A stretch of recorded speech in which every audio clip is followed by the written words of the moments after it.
কোথাও এক ঝলক দেখার জন্য তুমুল আরতি। কেউ শাড়িতে এঁকে এনেছেন প্রিয় নেত্রীর মুখ। কোথাও 500 ফুটের পতাকা, কারো গলায় উন্নয়নের ক্যালেন্ডার, কারো মাথায় লক্ষ্মীর ঝাঁপি, দেদার বিকলো তৃণমূলের লোগো দেওয়া টুপি, খেলা হবের বার্তা দেওয়া ব্যাজ।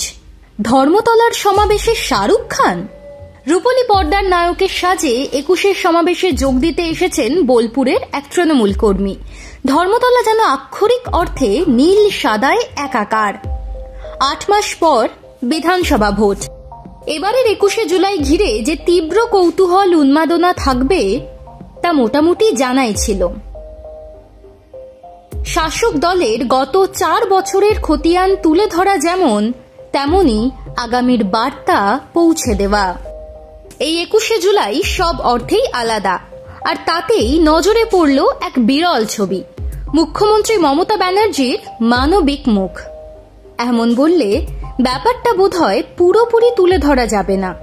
মমতা ব্যানার্জির 21শে জুলাইয়ের এক অন্যরকম আবেদন নিয়ে রাস্তায় নামলেন আরও এক মমতা ব্যানার্জি।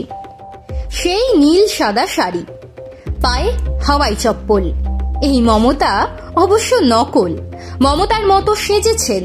মমতা বন্দ্যোপাধ্যায় সেজে নবদ্বীপ থেকে এসেছেন তাঁত শিল্পী সঙ্গীতা সামন্ত। ধর্মতলার সমাবেশে যোগ দিতে সকাল সকাল চলে এসেছেন মহিলা তৃণমূল কর্মী। শুধু কি সঙ্গীতা, ধর্মতলা জুড়ে দেখা গেল একাধিক মমতা ব্যানার্জিকে। এক মমতা মন জয় করে নিলেন সোনারপুরের হৃদিকা ফুটফুটে এক শিশু, এক বিরল স্নায়ুর রোগে আক্রান্ত।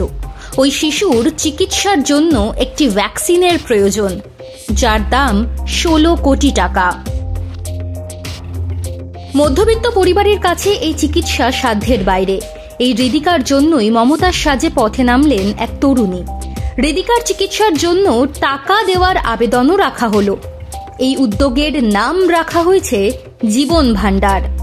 মমতার লক্ষ্মীর ভাণ্ডারের কথা মাথায় রেখেই যে এই নাম, তা বুঝতে অসুবিধা হবে না।